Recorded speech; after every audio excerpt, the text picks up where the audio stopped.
चलिए बोर्ड पे देखिए इधर आप चैप्टर नंबर 18 पढ़ रहे हैं हम लोग, और आज इसका लास्ट क्लास है देह तरल परिसंचरण।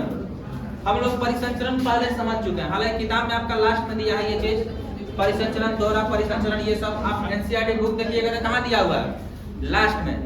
ठीक, बाकी सब चीज पढ़ चुके हैं। कल हार्ट का स्ट्रक्चर देखे चलो, बना लो सब लोग, बड़ी बात बनाए लो, ध्यान रहा थोड़ा। आज हम लोग कुछ पॉइंट्स को देखेंगे लोग जो हृदय से संबंधित होगा। किससे संबंधित? हृदय से। जैसे पहले कि हृदय किन पेशियों का बना होता है, हृदय चक्र क्या होता है, बाद उसके बाद नोडल ऊतक क्या होते हैं, और उसके बाद रक्त दाब क्या होता है, और उसके बाद एक मशीन आता है जिसका नाम क्या है, ईसीजी। बात उसका दिमाग में, इसका पूरा नाम होता है इलेक्ट्रोकार्डियोग्राफ। ठीक, और इसको हिंदी में बोलते हैं विद्युत हृदयलेख। ध्यान दीजिएगा, क्या बोलते हैं हिंदी में? विद्युत हृदयलेख। जो पूछा जाता है टन से बोलिए, इसको हिंदी में क्या बोलते हैं? कोई हमसे पूछे कि ईसीजी का पूरा नाम क्या होता है, इलेक्ट्रोकार्डियोग्राफ। क्या होता है? इलेक्ट्रोकार्डियोग्राफ। हम लोग अपने हृदय के चक्र के बारे में या हृदय की संरचना पढ़े थे लोग, आंतरिक संरचना याद है सब कुछ है ना। हमारे हृदय में कितने कोशिका पाए जाते हैं? 4। कितने? 4। 2 अलिंद और 2 ध्यान दीजिए। इस चक्र को आइए समझते हैं। सबसे पहले हम अपने हृदय के बारे में कुछ जानकारी लेते हैं। देखिए कुछ लिखा गया है, हमारा हृदय क्या चीज, हमारा हृदय किस पेशियों का बना होता है? हृदय पेशियों का। कल जो डायग्राम बनाया गया होगा उसमें, और आपको नीचे की तरफ जो रेड कलर से थोड़ा कलर किया गया था, नीचे से कुछ पेशियों को हृदय में, वो कौन सी पेशियां थी? हृदय पेशियां। कौन सी पेशियां? हृदय की पेशियां। ध्यान दीजिए इधर। और हृदय का काम क्या है? प्रकुंचन और अनुशीथित। बात उसा दिमाग में, यानी इसको हम लोग इंग्लिश में बोलते हैं सिस्टोल बाय डिस्टोल। ठीक, यानी प्रकुंचन का मतलब क्या होता है? हृदय का एक बार फूलना एक बार सिकुड़ना। बात उसा दिमाग में। ठीक, और यह रक्त दाब मापा गया होता है कितना? 120/80। याद आना सब कुछ, ध्यान दीजिए। ठीक, देखिए इस क्रिया को करने में, या हृदय को इस क्रिया को करने के लिए हृदय के दाएं भाग में, कौन से भाग में? दाएं भाग में क्या मौजूद होता है? नोडल ऊतक। कौन सा ऊतक? अब ये नोडल ऊतक होता क्या है? जैसे देखिए हृदय को काम जो करना है, हृदय को हमारा माइंड कंट्रोल नहीं करता है। इसलिए हम लोग अपने शरीर के भीतर 2 बातों को महसूस करते हैं, एक बात दिमाग से महसूस करते हैं और एक बात हृदय से महसूस करते हैं। बात दूसरा दिमाग में, जिसको आसान भाषा में कहा जाता है दिल से। कहाँ से? दिल से। और लोग बोलते हैं किसी बात को दिल पर मत लगाया करिए। बात है कि ना, समझ में तो हमेशा रोते रह जाइएगा, है कि ना। ठीक, बहुत लोग ऐसे देखे भी होंगे लोग। कारण यही है, समझिए थोड़ा सा, कि हमारे हृदय में या हमारे हृदय का कंट्रोल, हृदय का पंपिंग वगैरह ये सब माइंड कंट्रोल नहीं करता। बाकी शरीर के सारे भागों को दिमाग से निकलने वाले हार्मोन्स, क्या थे? हार्मोन्स। बात उसा दिमाग में, वो कंट्रोल करते हैं। आपको सबसे स्टार्टिंग क्लास में बताया गया था हमको कब सोना है, कब जागना है, कब भूख लगना है, ये सब का निर्धारण कौन करता है हमारे शरीर में? हार्मोन्स। अभी हम लोग खा क्या है, तभी ऐसा कोई महसूस नहीं हो रहा है कि हम लोगों को भूख लगा। बात उसा दिमाग में, लेकिन वो सारा भोजन ऊर्जा में अगर रूपांतरित हो जाएगा तो हमारे शरीर यानी हमारे पेट को कैसे पता है कि भूख लग गया? सोच के देखिए थोड़ा सा। पेट को ऐसा पता है कुछ वैसा इंफॉर्मेशन है जब बोलने लगता है नहीं। ठीक, हमारे आमाशय में निकलने वाले जो हार्मोन्स होते हैं वो पता लगा लेते हैं कि अब इसको भोजन का जरूरत है। बात उसका क्या दिमाग में, हमारे हाथ को कैसे पता है कि दर्द करना है? ठीक, यहाँ पे यहाँ हाथ को कैसे पता कि ये दर्द करेगा कि नहीं? तो यहाँ पे मौजूद हार्मोन्स जो तंत्रिका तंत्र को इंफॉर्मेशन देंगे कि अब ये दर्द कर रहा है, जाके इंफॉर्मेशन दो। किसको? ठीक, किसको इंफॉर्मेशन देने के लिए? माइंड को। इसलिए हृदय का एक अलग कार्य होता है। ठीक, हृदय का कंट्रोल माइंड के बस में नहीं होता है। वह उसको कंट्रोल करने के लिए हृदय में एक ऊतक होता है जिसका नाम क्या है? नोडल ऊतक। तो वही कहा गया कि देखिए हृदय में सिस्टोल या डिस्टोल की क्रिया को करने के लिए हृदय में क्या कौन सा बना होता है? नोडल ऊतक बना होता है। और ये नोडल, सुनिए ध्यान से पहले, नोडल ऊतक जो होते हैं पेशियों पे मौजूद होते हैं। किस पे?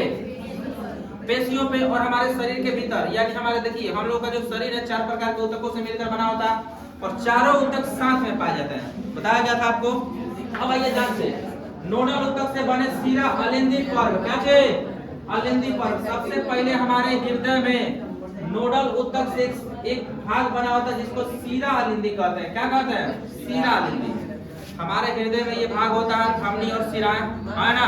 तो सबसे पहले नोडल ऊतक से जो बना होता है सीरा अलिंदी पर्व, जिसको शॉर्ट फॉर्म में ए से नोड कहते हैं, साइनो आर्टियम नोड। बात दूसरा दिमाग में इसको फुल फॉर्म होता है, ध्यान दीजिएगा। इसको हिंदी में क्या पढ़ते हैं, सीरा अलिंदी पर्व होता है, जो हृदय की प्रति मिनट कितना बार, हृदय को प्रति मिनट कितना बार, 70 से 75 बार धड़कने को क्या करता है, प्रेरित करता है। हालांकि लोग हम लोग को जनरली हम लोग पढ़ते हैं एक्सप्रोक्सीमेट कितना बार, 72 बार, कितना 72 बार, ध्यान दीजिएगा। लेकिन सामान्यतः हमारा हृदय 70 बार भी धड़क सकता है, 75 बार भी धड़क सकता है, लेकिन सामान्यतः औसतन कहा जाता है कितना, 72 बार। लेकिन दौड़ने के कंडीशन में हम लोग दौड़ के आएंगे तो उस टाइम हमारा हृदय जो है 150 बार धड़कने लगता है। कितनी बार, 150 बार, ध्यान समझिए।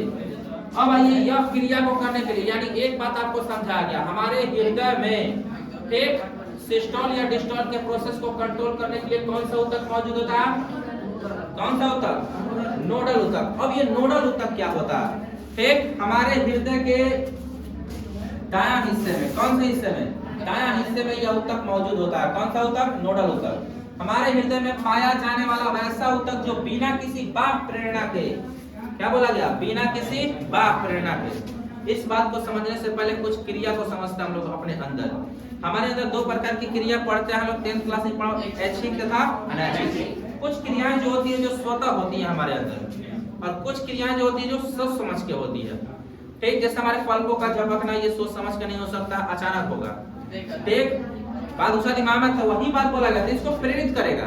हम ऐसे हाथ हिला रहे हैं तो इसको कोई प्रेरित कर रहा है, माइंड इंफॉर्मेशन दे रहा है। ठीक, लेकिन हृदय में ऐसा बात नहीं है, नोडल ऊतक को बिना किसी बाह्य प्रेरणा के कोई इसको इंफॉर्मेशन नहीं देगा। एक बिना किसी बाह्य प्रेरणा के, ध्यान से देखिए, स्वतः क्रिया विभव उत्पन्न करता है किसके अंदर, हृदय के अंदर। किसके अंदर, हृदय के अंदर। और यही कारण है कि हृदय को कितनी बार धड़कना है, कितनी बार पचकना है या फूलना है, इस बात का कंट्रोल माइंड के बस में नहीं होता है। ठीक, यह ऊतक ही कर लेता है, क्योंकि यह हमारे हृदय में मौजूद होता है और यह स्वतः मतलब अपने आप काम करता है। ठीक, लेकिन इसकी गति में भी रुकावट आती है, जो ये ग्राफ दिखाएगा आपको। अभी वहां पहुंचते हैं तो बताते हैं क्या है ये। ठीक है, देखिए, स्वतः भी यह क्रिया विभव उत्पन्न करता है अपने आप, और ये स्वतः उत्तेजनशील होता है। क्या बोला गया, स्वतः उत्तेजनशील का मतलब क्या चीज, अपने आप। ठीक ना, हृदय में गति प्रेरक को क्या करता है, प्रदर्शित करता है। कौन से प्रेरक को, गति प्रेरक को। गति प्रेरक का ही मतलब होता है पेस मेकर, हम लोग बोलते हैं। क्या चीज, गति प्रेरक को क्या कहेंगे इंग्लिश में, पेस मेकर। अब हमारा हृदय इस टाइम नॉर्मल से, हृदय में किसी प्रकार की बीमारी नहीं है, तो यह हमारे अंदर जो ये नोडल है, नोडल ऊतक जो समान रूप से काम कर रहा है। ठीक, लेकिन यही अगर हमारे हृदय की गति कम हो जाए, ठीक, तो हमको दिक्कत आएगी। दिक्कत आती है तो डॉक्टर इलाज करता है, और डॉक्टर इलाज करने के लिए हमारे हृदय की गति 70 से 75 के बीच में रहे, इसके लिए एक पेस मेकर का उपयोग किया था, जिसका नाम होता है क्या चीज, कृत्रिम पेस मेकर या आर्टिफिशियल पेस मेकर, कृत्रिम गति प्रेरक। और ये ऑपरेशन के दौरान हमारे हृदय के, ध्यान दीजिएगा, हमारे हृदय के किस भाग में लगा दिया था, तो सीरा अलिंदी में लगाया था। बात सा दिमाग में, यानी अगर हृदय का ये संरचना देखा जाए तो इसको दो भाग कर दे रहा हूं। क्लियर है। अब ये दो भाग ये क्या दिखाएगा, ठीक, अगर मान लेते हैं इसे राइट आर्टियम और इसको राइट वेंट्रिकल और इसको लेफ्ट, क्लियर, और इसको लेफ्ट वेंट्रिकल। तो अब देखिए अलिंद किसको बोलते हैं, इसी को ना। तो हमारे हृदय में सबसे पहले गति को महसूस करने वाला जो प्रोसेस होता है यहाँ से होता है। हृदय में सबसे पहले ब्लड कहाँ पंप होता है, यहाँ पे, अशुद्ध ब्लड। कैसा ब्लड, अशुद्ध ब्लड। और इसी भाग में, ये छोटा सा इमेज बनाया गया है, आपको समझना होगा, बड़ा इमेज ही बनाया गया होगा। इसी भाग में नोडल ऊतक पाया जाता है, जो स्वतः गति को उत्प्रेरित करता है अपने आप। और यहीं पर ब्लड प्रेशर का दर यदि कम हो जाए तो इसी पंप के साथ, जो यहाँ से आता है ब्लड इसमें पंप करता है ना, तो इसके साथ ऑपरेशन के द्वारा एक पेस मेकर मशीन होता है, जो इस तरीके का गोल होता है, उसको जोड़ दिया जाता है। और इस पेस मेकर मशीन में इलेक्ट्रिक इंपल्स उत्पन्न किया जाता है। कौन सा इंपल्स, इलेक्ट्रिक इंपल्स, ध्यान दीजिएगा। एक विद्युत आवेग, कौन सा आवेग, विद्युत आवेग। अब ये होता क्या है कि ये विद्युत आवेग इतना नहीं है कि 220 वोल्ट दिया जाए आपको, पेशेंट मर जाएगा मुझे। यह उतना ही दिया जाता है इसको कि यहाँ पे पंप करने का जो स्पीड है 120/80 बना रहा है। बात दूसरा दिमाग में, कभी कभी किसी मूवी में भी देखे होंगे लोग। ठीक, ये चीज हम एक साउथ का मूवी देखे थे, विशाल हीरो का नाम है, उसमें एक चीफ मिनिस्टर होती है, उसकी हृदय में लगा रहता है। इसको कोई बाहर से नहीं कंट्रोल कर सकता है। बात दूसरा दिमाग में। और अगर बाहर से कोई कंट्रोल करने लगा तो आपकी स्पीड को बढ़ाया जा सकता है, आपको हार्ट अटैक आ जाएगा, स्पीड बढ़ जाएगा। तो ये आर्टिफिशियल होता है। ये ऑपरेशन के दौरान मनुष्य के हृदय में लगाया जाता है कब? जब नोडल ऊतक ठीक से काम ना करे तब। अगर ये नोडल ऊतक ठीक से काम नहीं करेगा तो हमारे हृदय की गति धीरे धीरे स्लो होने लगेगी और हमारी क्या हो सकती है? मृत्यु हो सकती है। तो उस कंडीशन में हमारे हृदय में दर्द होगा, आप जाकर डॉक्टर के पास दिखवाइएगा तो डॉक्टर बोलेगा आपको क्या चाहिए? आर्टिफिशियल पेसमेकर लगाना होगा, आप ठीक हो जाइएगा। ठीक, तो जिसके पास पैसा होता है वो लगाता है, हम लोग पास पैसा कहाँ से? बात क्लियर हुआ? अब एक आर्टिफिशियल पेसमेकर एक मशीन होता है जो बाहर से लगाया जाता है, किसके लिए? हमारे हृदय की गति को बनाए रखने के लिए। अब देखिए ध्यान से अगला लाइन, एक नोडल ऊतक प्रमुख, नोडल ऊतक के प्रमुख भाग होते हैं। देखिए पहला सीरा अलिंदी पर, पहला क्या चीज? सीरा अलिंदी पर, दूसरा अलिंदी निलय पर, तीसरा अलिंदी निलय बंडल और चौथा परकिंजे तंतु। ये चारों मिल के काम करते हैं हमारे हृदय के लिए और ये चारों को चलाने के लिए बाहर से कोई इंफॉर्मेशन का जरूरत नहीं है, यह स्वतः काम करेंगे। क्या चीज? स्वतः। स्वतः का मतलब क्या चीज? अपने आप।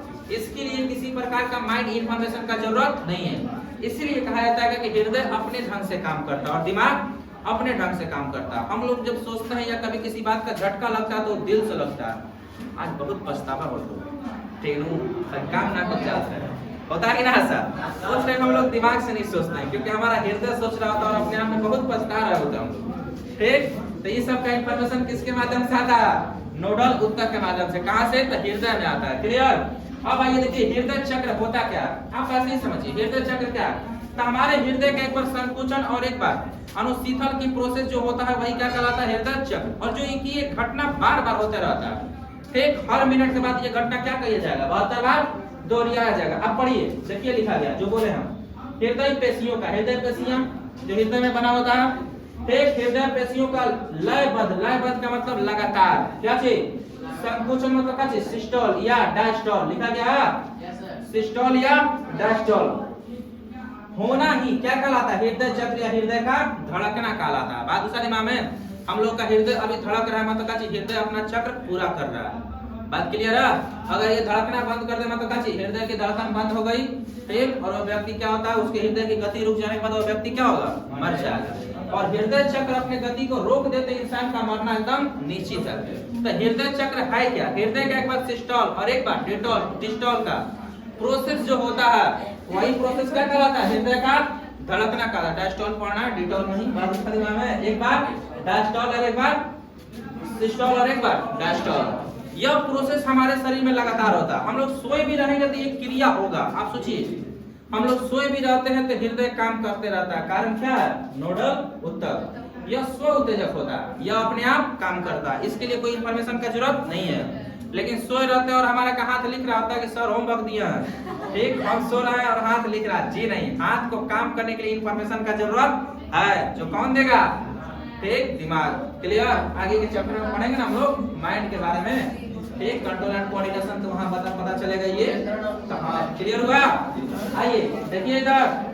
अब इस क्रिया के लिए कुछ सेकंड टाइम लगता है हमारे हृदय में, जो कि देखिए अलिंदी प्रकुंचन समय कितना होता है? 0.1 सेकंड। उसके बाद निलय प्रकुंचन कितना होता है? 0.3 सेकंड। ये सब वैल्यू याद होना चाहिए आपको। अलिंदी अनुशीतलन कितना होता है? 0.7। और निलय अनुशीतलन कितना होता है? 0.5 सेकंड होता है। ये समय आपको याद होना चाहिए। ठीक, मतलब क्या कि एक बार ये वाला, एक बार ये वाला, एक बार ये वाला, एक बार ये वाला, कितनी बार और कितनी सेकंड में धड़कता है। क्लियर हुआ? अब देखिए हमारे बॉडी में सबसे ज्यादा इंफॉर्मेशन होता है किसका? ब्लड प्रेशर का। किसका? ब्लड प्रेशर से पहले एक लाइन लिखा गया आपका ऊपर। इस क्रिया में नीले लगभग एक बार में कितना ml ब्लड हमारे शरीर में प्रवाहित करते हैं? एक बार में अगर एक बार पंप किया, ठीक, यानी एक बार धड़का, तो हमारे शरीर में कितना ml, ठीक, कितना ml ब्लड चल जाएगा? 70 ml। आप अंदाजा लगाइए, एक्सप्रोक्सीमेट हमारा हृदय देखिए इधर एक बार में कितना ml ब्लड को भेज रहा है? 70 ml। आगे आइए, यदि यह लगभग 70 बार औसतन मानिए आप 70 बार धड़कता है, कई बार? 70 बार। आप औसतन मानिए कि यह कितना बार धड़क रहा है? 70 बार। कितना बार? 70 बार। एक बार में कितना? 70 ml को दिया, तो 70 बार में कितना, तो क्या करिएगा 70 गुना 70, 7 49, 4900 ml लगभग आप बोल सकते हैं इसको 5 लीटर। कितना, 5 लीटर। यानी एक देखिए 70 से 72 या 70 से 75 बार में औसतन हमारा हृदय अगर 70 से 75 बार धड़क गया है या इसके बीच के औसतन वैल्यू कितना बताते हैं हम लोग, 72 बार। तो 72 बार में हमारा हृदय हमारे शरीर में 5 लीटर ब्लड को क्या कर चुका होता है, सप्लाई कर चुका होता है। यानी ये औसतन मान है, ऐसा हम लोग को पढ़ाया जाता है। का बताया भी गया हो कि 1 मिनट में हमारा हृदय कितना बार धड़कता है, 72 बार। कितना बार, 72 बार। क्या बार, 72 बार। तो सोचिए 1 मिनट में हमारे शरीर में कितना रुधिर सप्लाई हो जाता है, 5 लीटर। अब से बाहरी से नहीं, यही सर्कुलेशन होता रहता है। बाकी सब ये ना कि एक बार 5 लीटर बाहरी से, फिर 5 लीटर बाहरी से, ठीक इतना ब्लड पता है फूल जाएंगे लोग। जो हमारे शरीर के अंदर ब्लड है वही ब्लड क्या होता रहता है, सर्कुलेट होता रहता है। और 1 मिनट में वो सारा ब्लड साफ हो जाता है और वही ब्लड 1 मिनट के अंदर ही क्या होता है, गंदा भी हो जाता है। सोच के देखिए इतना फास्ट होता है ये प्रोसेस। अब देखिए रुधिर दाब क्या होता है। आपको बताया गया था ब्लड प्रेशर, हमारे अंदर ब्लड प्रेशर कोलेस्ट्रॉल बढ़ने के कारण होता है, बताया था ना। जो कि रुधिर वाहिकाओं में हम लोग ज्यादातर ये किस चीज से होता है, जंतु वासा खाने की वजह से होता है। जंतुओं से प्राप्त वासा, देखिए जैसे जंतु का मांस खाते हैं उससे जो वासा प्राप्त होगा तो हमारे बॉडी में क्या बनेगा, कोलेस्ट्रॉल बनेगा। क्या बनेगा, कोलेस्ट्रॉल बनेगा। और वह कोलेस्ट्रॉल करता क्या है, तो हमारे रुधिकाओं में जांच देखिए ठीक जमा हो जाता है। क्या होता है, यहाँ पे कोलेस्ट्रॉल बढ़ना शुरू हो जाएगा तो ये देखिए एरिया घट जाता है। किसका एरिया, रुधिर के बहने का एरिया यदि घट गया तो यहाँ पे ब्लड प्रेशर को हम लोग महसूस करेंगे। और हम लोग फिजिक्स में जानते होंगे ये बात कि क्षेत्रफल कम हुआ तो यहाँ पे स्पीड क्या होता है, अपने आप बढ़ जाएगा। बात दूसरा दिमाग में। अब देखिए आगे किताब में आपको देखिए यहीं पे प्रोसेस समझा रहे हैं। एनसीईआरटी के सबसे लास्ट में लिखा होगा हार्ट अटैक। बात दूसरा दिमाग में कैसे, हाँ ध्यान दीजिए सबसे लास्ट में लिखा होगा हृदय में हृदयपात क्या है। तो यहीं पे यदि ये रक्त जमाव होने लगे, क्या होने लगे, कोलेस्ट्रॉल बढ़ने के कारण या हीमोग्लोबिन के अणु क्या होने लगे, जाम होने लगे। जाम होने के कारण यहाँ पे रक्त का इतना जमा हो जाए कि रक्त आगे नहीं बढ़ेगा और यहीं पे क्या होता है, ब्लड जमने के कारण हार्ट अटैक आ जाता है हम लोगों को, ठीक। और व्यक्ति क्या होता है, मर जाता है। इसलिए कहा जाता है कि ज्यादातर हम लोग वासा ना खाएं, वासा खाइए लेकिन जंतु से प्राप्त होने वाला वासा कम खाइए। जैसे जंतु से प्राप्त वासा का मतलब क्या चीज, गाय का मांस हो गया, कोनो भैंस का, बकरी का, मुर्गा का, मछली का, ये सब ज्यादातर ना खाएं लोग। इससे ज्यादा वासा प्राप्त होता है। मतलब रोज रोज नहीं खाइए, ऐसा नहीं कि मत खाइए, आप रोज रोज इसका इस्तेमाल ना करें। अब रोज रोज खाइए करिएगा तो ये स्वाभाविक है कि आप हमारे अंदर क्या होगा, बढ़ेगा, ठीक। अब देखिए हाँ, अब यहाँ पे दिमाग में है क्या कि हमारे पूर्वज तो मांस ही खाते थे, तो उनके बॉडी में कुछ ऐसा अवशेषी अंग था जो उसको क्या करता था, पचाता था। लेकिन आजकल उसका कोई काम नहीं है। आज भी है, वो दिखाता है कि हमारे बॉडी के अंदर अवशेषी अंग है जिसको अपेंडिक्स बोलते हैं और वो कच्चे भोजन को पचाने में काम करता है। लेकिन आज वो काम करता ही नहीं, हमारे बॉडी में है लेकिन काम करता ही नहीं, क्योंकि उस कच्चे मांस को हम लोग पका के खाते हैं। बात दूसरा दिमाग में, इसलिए उसका इस्तेमाल ही नहीं होता है। वह धीरे धीरे हमारे शरीर से क्या होगा, गायब हो जाएगा। देखिए ठीक, हाँ आइए आगे देखते हैं। इधर हम क्लियर हुआ ना, रक्त ब्लड प्रेशर क्या है। देखिए इधर बोर्ड पर देखिए, रुधिर दाब वह दाब होता है जो बाएं नीला से संकुचन से मुक्त रुधिर किसमें प्रवाहित होती है, द्वारा धमनी के भित्ति पर लगाया जाता है। यह क्या कहलाता है, रक्त दाब कहलाता है। जैसे देखिए यहाँ पे हमारा शुद्ध रक्त बनेगा, है ना। अब हमारे शरीर में शुद्ध रक्त जो है यह फेफड़े से आया। यहाँ पे फिगर इसलिए बनाया गया है आपका, ताकि आपको ये चीज समझा जाए। याद आइए, है ना।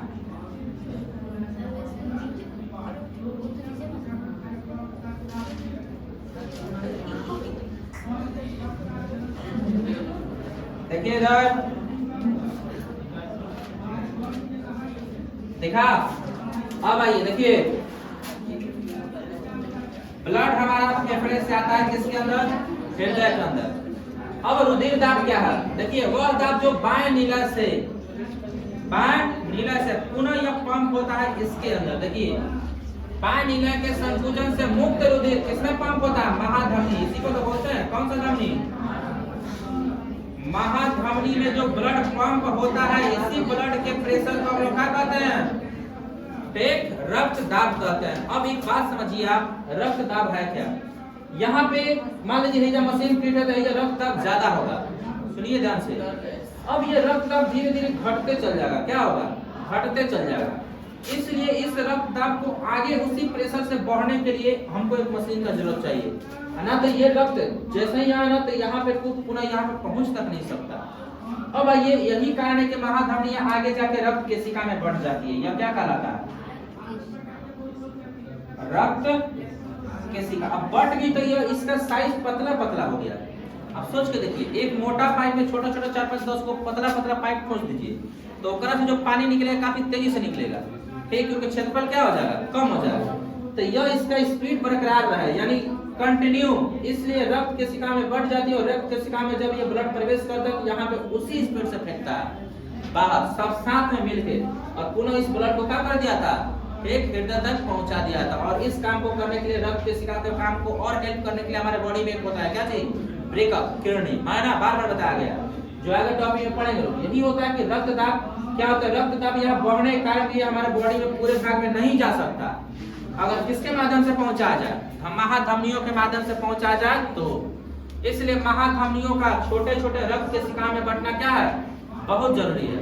अगर ये नहीं बढ़ता है तो ब्लड जो यहाँ से आता है हमारे शरीर के विभिन्न भागों तक नहीं पहुंचाया जा सकता, क्योंकि इसका स्पीड कम हो जाएगा। आप खुद सोचिए, हम लोग पहले खेत पटाते थे ना, तो पहले आज तक पाइप हो गया, सीधे ले जाके खेत में गिराते हैं लोग। पहले पटवन वगैरह होता था ना हमारे गांव में, एक कारहा बनाया था, कहाँ? नीचे नीचे खेतों के किनारे किनारे, आर के किनारे, है ना? आज भी आलू वगैरह पटाने के लिए बनाया जाता है ना। एक अच्छा थोड़ा जब पाइप से के ले जाएंगे सब आलू पटा दीजिएगा, वो तो आ जाएगा सब, ठीक। इसलिए कहीं पर हम एक जगह पानी गिराते हैं और करहा बनाकर हम लोग खेतों में पानी भिन्न भिन्न भागों तक क्या करते हैं? लेकर जाते हैं। लेकिन हम लोग देखे होगा जहाँ पानी गिरता वहाँ स्पीड ज्यादा होता है, लेकिन धीरे धीरे पानी का स्पीड क्या होता है? कम होता चल जाता है। उस पानी को दूर तक नहीं पहुंचा सकते हम।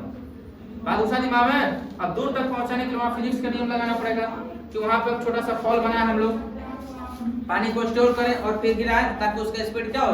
बढ़ जाए। तो यहाँ भी वही बात है, इस रक्त को हम ज्यादा दूर तक नहीं ले जा सकते, इसलिए महाधमनियों का छोटे छोटे रक्त केशिका में बढ़ना बहुत जरूरी है। अब एरिया कम हो जाएगा तो ब्लड प्रेशर क्या होगा? उसी स्पीड से आगे जाएगा। और पुनः इधर किसमें?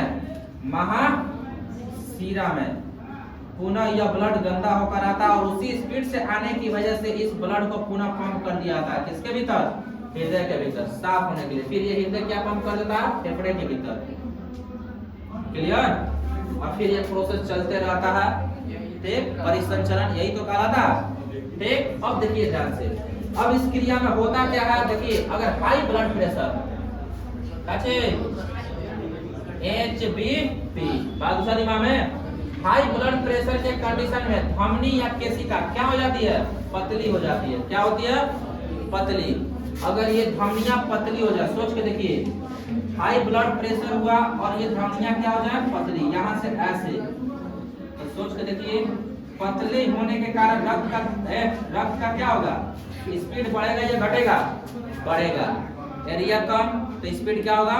बढ़ जाएगा। दाब क्या होगा? बढ़ेगा, जिसके कारण हमारे शरीर में क्या उत्पन्न होगा? हाई ब्लड प्रेशर, उच्च रक्त दाब। धमनी या केशिका क्या हो जाती है? पतली। दूसरा कंडीशन आप समझिए, लो ब्लड प्रेशर। क्लियर? इस कंडीशन में धमनी या केशिका क्या होती है? चौड़ी हो जाती है।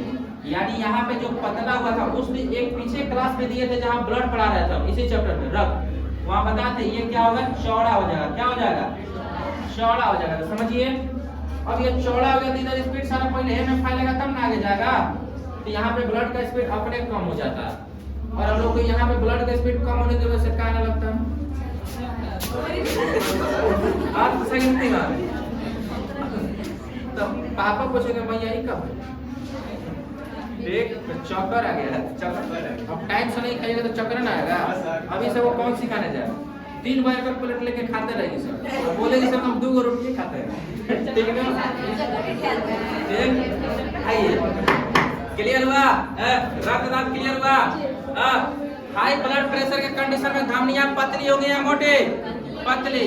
लो ब्लड प्रेशर के कंडीशन में धमनियां क्या होगी? मोटी यानी चौड़ी। क्लियर है? अब किताब का लास्ट हेडिंग आप समझिए इधर। सबसे पहले इलेक्ट्रोकार्डियोग्राफ क्या होता है? ईसीजी। ध्यान दीजिए इधर। यह एक ग्राफ बनाया गया। आप कभी मूवी वगैरह में देखे होंगे लोग? एक देखा लोग ना,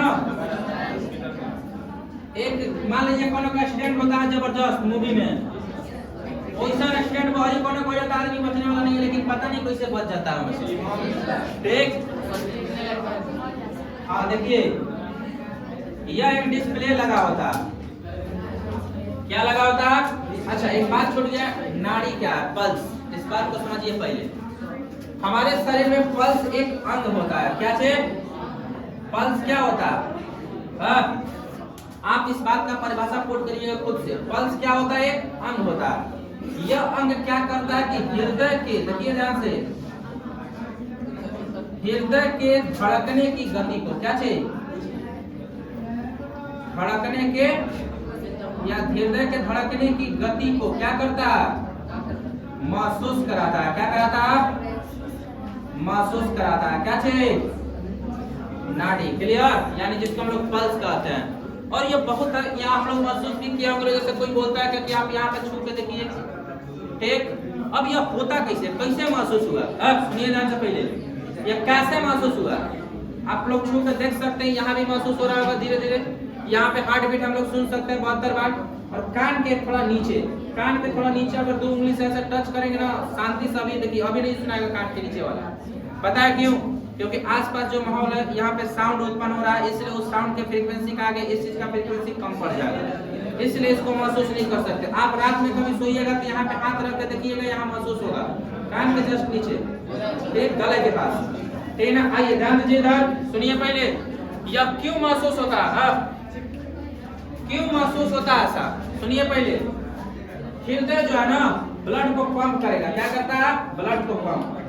सुनिए ध्यान से। अब ये ब्लड के पंप करने के कारण इस ब्लड में फ्रीक्वेंसी उत्पन्न होता है। क्या उत्पन्न होता है? फ्रीक्वेंसी। फ्रीक्वेंसी का मतलब क्या चीज? तरंग। क्या चीज? और ये तरंग हमारे, देखिए यहाँ पे हार्ट है, यहाँ से तरंग उत्पन्न होती है हमारे हाथ, फिर धमनियों से होते हुए गया और यहाँ पे क्या हो गया? महसूस हो गया। जैसे पानी में एक ढेला फेंकिएगा ना, तो वहाँ पे तरंगे उत्पन्न हो जाती है, अनुप्रस्थ तरंगे, और वह महसूस हो जाएगा किनारे तक। ठीक, कारण वही है कि हमारे हृदय एक रक्त है। रक्त क्या?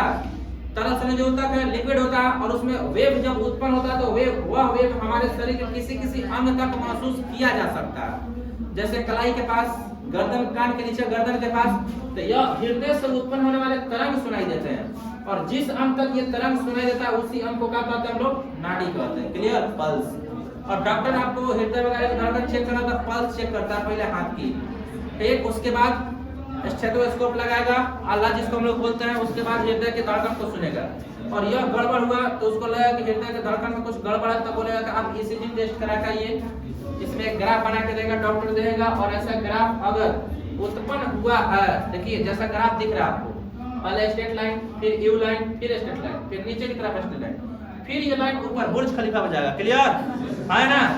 फिर बुर्ज खलीफा से कहां होगा? नीचे आएगा, फिर स्ट्रेट लाइन ऊपर जाएगा, फिर स्ट्रेट लाइन, फिर ये यू आकार का टी तक, फिर ये प्रोसेस फिर यहां से दोहराया जाएगा, फिर वही, फिर बुर्ज खलीफा पर जाएंगे, फिर नीचे उतरेंगे, फिर ये प्रोसेस क्या होगा? दोहराया जाएगा। बात सुनिए पहले, ठीक ना? हाँ, आप इंग्लिश में एक वर्ड पढ़े होंगे, हीज नो मोर। क्लियर? हीज नो मोर का मतलब क्या होता हो? अब वो नहीं रहा। बात दूसरा दिमाग है ना? आप सुनिए ध्यान से पहले, ये बुर्ज खलीफा वाला प्रोसेस समझ में आया ना? अगर हम एक स्वस्थ व्यक्ति हैं तो ईसीजी टेस्ट कराएंगे, विद्युत हृदय जो लेख होता है, हमारा ग्राफ इस तरीके का दिखाई देगा। बात क्लियर? क्या दिखाई देगा? अगर हम ठीक ठाक नहीं हैं तो हमारा ग्राफ इस तरीके का बनेगा ही नहीं। बात दूसरा दिमाग है ना? वही बात होती है कि जब जुबान बंद होती है तो आंखें बोलती है। बात दूसरा क्या दिमाग में? आंखें बंद होती है तो हृदय बोलता है, धड़कन बंद होता है तो सांसें बोलती है, और सांसें बंद होती है तो डॉक्टर बोलता है काची इज नो मोर। बात दूसरा क्या देगा हमें, अब वो नहीं ना सांसों को बंद कर देंगे लोग, बोले नहीं ना। सुनिए इस ईसीजी टेस्ट को हम डिस्प्ले पर क्या करते हैं, डिटेक्ट करते हैं लोग। इस ईसीजी में बहुत सारे वायर निकले होते हैं इस तरीके के, ठीक। अब यह वायर हमारे बॉडी के उस भाग पे कनेक्ट किए जाते हैं जहां पे इन तरंगों को महसूस किया जाता है। ध्यान दीजिए, ये ना कि हृदय पेट में सेट कर दीजिए। अब बोलिए कि ग्राफ फाइबर नहीं किया ये कैसे, ठीक।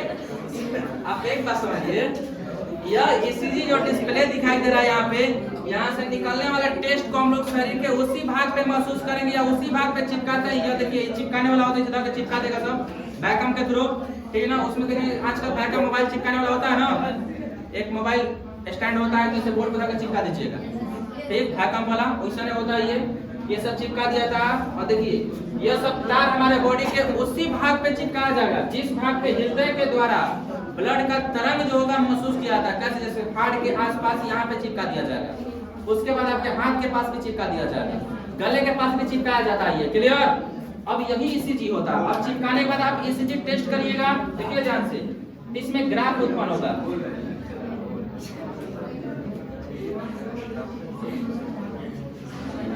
क्लियर आया ना। अब ये ग्राफ उतना सही नहीं है, आपको बताया गया है, सुनिए ध्यान से। लेकिन ये जो ग्राफ बनाया गया आपका सही है। आप देखिए किताब में मानते इसका फिगर नहीं दिया, लेकिन आपको बनाया गया किसने, सीखने के लिए। देखिए इधर क्या बताया गया यहाँ पे। अब जैसे ये उत्पन्न होता है ना, तो हम लोग आवाज सुने होंगे लोग,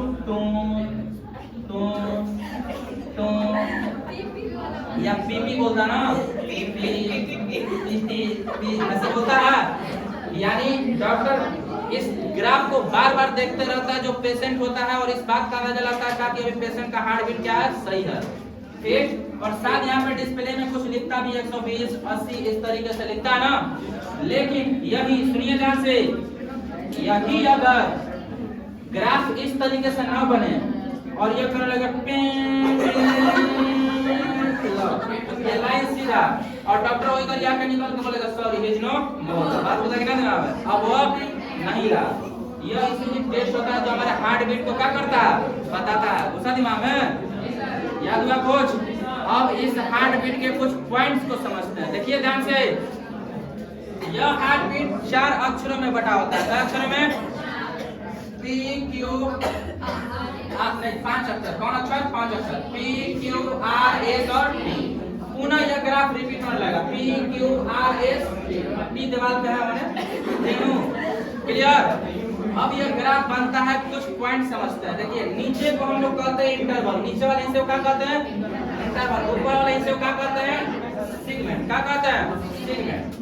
पी और क्यू के बीच देखिए, पी से लेके आर तक, कहां तक, पी से लेके आर तक का जो सेगमेंट होता है वो इतना मापता है, और इसे हम लोग क्या कहते हैं, पी आर सेगमेंट।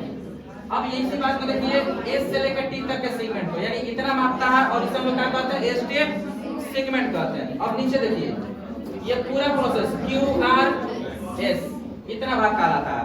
इसमें पी आर आई क्या है, तो पी आर इंटरवल, पी और आर के बीच के ग्राफ को देखेंगे लोग तो इतना के बीच में दिखाई देगा, क्लियर। इतना के बीच में पी और आर का क्या हो जाएगा, काम हो जाएगा।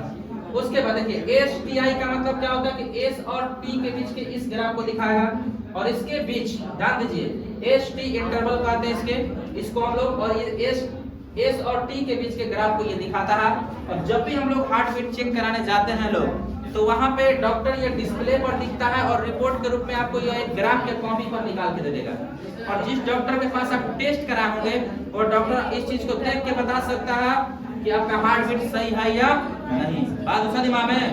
आइए इसमें कुछ बात को समझते हैं। इधर आखिर पी किसको दिखाता है, जो यह पी है, क्या है पी, ठीक। हमारे हृदय में 2 चीज पाया था, नाम नॉर्मली नाम बता था, अलिंद और नीलर, जो दो को होता है, यानी क्या को, 4 को। तो हमारे हृदय में देखिए पी जो है, पी अलिंद में उत्पन्न बीमारियां, अलिंद में उत्पन्न कमजोरियों को ये बताएगा। अगर हमारे हृदय में अलिंद जो काम करता है उसका काम अगर सही तरीके से नहीं हो पा रहा, तो इस पी का ग्राफ जो है वो गड़बड़ा जाएगा। बात दूसरा दिमाग में किसके बारे में बताया गया, अलिंद के द्वारा। देखिए इधर अलिंद के द्वारा उत्पन्न तीनों विद्युत आवेग या उत्क्षेपण क्या को दर्शाता है। बात उसका दिमाग में किसको दर्शाता है? किसको? अलिंद के द्वारा उत्पन्न विद्युत आवेग और उत्क्षेपण। उत्क्षेपण का मतलब होता है बाहर से भी कोई आघात हो सकता है। हमारे हृदय में कोई बाहरी से चोट लग गया, ठीक, तो भी अगर पी के द्वारा अलिंद प्रभावित हो गया तो पी जो ग्राफ बनाएगा वह अलिंद को दिखाएगा कि अलिंद सही है कि नहीं। मान लीजिए इस ग्राफ में पी का कहीं ग्राफ है ना दिखाई देता, डॉक्टर पहचान लेगा कि हमारे हृदय के किस भाग में गड़बड़ी है, अलिंद में गड़बड़ है। क्लियर? अब उसके बाद क्या बच जाता है? क्यू आर एस, ये तीनों साथ में अगर क्यू भी तनिको गड़बड़ है, आर भी तनिको, आर का भी ग्राफ तनिको गड़बड़ है या एस का भी ग्राफ तनिको गड़बड़ है तो डॉक्टर ये पता लगा लेगा कि हमारे हृदय में नीलय के द्वारा, किसके द्वारा? नीलय के द्वारा, बाकी ये सारा वर्ड जो ऊपर लिखे हैं, क्लियर है ना? नीलय के द्वारा उत्पन्न विद्युत आवेग या उत्क्षेपण को क्या करता है? दर्शाता है। अगर क्यू का भी ग्राफ तनिको गड़बड़ा जाए, नीचे ना अगर पूरा प्लेन हो जाए तो डॉक्टर ये भी देख के पता लगा लेगा कि हमारे हृदय में किसमें गड़बड़ हो गया, नीलय में कुछ ना कुछ गड़बड़ी है और डॉक्टर आपको टैबलेट देगा, ये दवाई देगा, आप खाइएगा, ठीक हो जाइएगा। कंप्लीट हुआ है ना? बोलिए, क्लियर है? ये था आपके टॉपिक का पूरा हिस्सा। बोलिए, अब देखिए मिटा इसको ना, ध्यान दीजिए आगे आप, ठीक, बोर्ड पर देखिए आप, पूरा ये ग्राफ बताया गया है, आप घर पे नोट करिए जाके, ठीक। आदमी कैसे जीता है, कैसे मरता है, कैसे जीता होगा। हम लोग हर मूवी, हर सीरियल में ये बात देखे हम लोग, है ना? लड़कियां सीरियल ज्यादा देखती हैं लोग, तो वो लोग देखी हम लोग, ठीक। सीरियल वगैरह में ज्यादा एक्सीडेंट होते रहता है सब, ठीक। सीआईडी में ईसीजी मशीन होता क्या, कैसा दिखता है, हम लोग हॉस्पिटल वगैरह में देखे हम लोग, या अभी भी कोई गया होगा हॉस्पिटल वगैरह में तो देखा होगा। आइए देखते हैं हम लोग, ठीक। यह एक डॉक्टर है, क्या है? डॉक्टर, देख रही है ना? नहीं, अब तुम सब डॉक्टरे को देखो सब खाली। आइए, कौन दिखाई दे रहे हैं यहाँ पे? डॉक्टर। यही ग्राफ हम बताए थे अभी, याद है? दिख रहा है कौन सा ग्राफ? हाँ, यही ग्राफ किसके माध्यम से निकला था बताइए? इसके माध्यम से इलेक्ट्रोकार्डियोग्राफ, इसको क्या कहते हैं हम लोग? इलेक्ट्रोकार्डियोग्राफ, विद्युत हृदय लेख। हम लोग अपने हृदय को टेस्ट कराने जाएंगे तो जनरली यही ग्राफ निकलेगा। और हॉस्पिटल में दिखता कैसा है? ईसीजी। मान लीजिए एक व्यक्ति है, अब एक तरह टेंशन हो गया, नर्सवा बताएगी क्या? अभी बताया ना, इस मशीन से बहुत सारे भाग निकलते हैं जो हमारे शरीर के विभिन्न भागों में ही चिपकाया जाता है, जिसको हम लोग क्या कहते हैं? नाड़ी कहते हैं। क्या कहते हैं? नाड़ी। क्लियर हुआ? ये हाथ के कलाइयों के पास भी चिपकाया जा सकता है। देखिए ये गला के पास, ये एक वायर गया है जो गले में चिपका गया है ना। हालांकि सूटर पहन है, जाड़ा का दिन है ना, तो ये जो चिपका देता सब, ठीक। और यह जो डिस्प्ले दिख रहा है, इसका हार्ट बीट बहुत कम है और एक टेंशन हो गया कि प्लेन ना हो जाए, तीनों। हाँ, आगे देखिए एक और ग्राफ आपको दिखाया गया, ठीक। यह दिख रहा, यह ईसीजी डिस्प्ले यही होता और इसमें कुछ लिखा होता है, जैसे ब्लड प्रेशर को दिखाएगा भी, ये ग्राफ बार बार भी दिखाते रहेगा। अगर ये ग्राफ तनिको घबराया, ठीक। हाँ, देखिए ये ऊपर लिख रहा ना 70, 57, 40, ये सब ब्लड प्रेशर को भी यहाँ पे आपको सामान्य रूप से माप देता है। ब्लड प्रेशर सही रहेगा तभी तो ये ग्राफ सही बनेगा, ब्लड प्रेशर सही नहीं रहेगा तो बनेगा कैसे ग्राफ सही? तो क्लियर हुआ? ये था आपका पूरा ये चैप्टर देह तरल और क्या चीज? परिसंचरण। कंप्लीट है ना? नहीं? बोलिए, एक घर पे जाके इसको आप अच्छे से नोट करिए। कल से आपका नया टॉपिक शुरू होगा, उत्सर्जन। क्या चीज? उत्सर्जन, एक्सक्रिएशन, ठीक।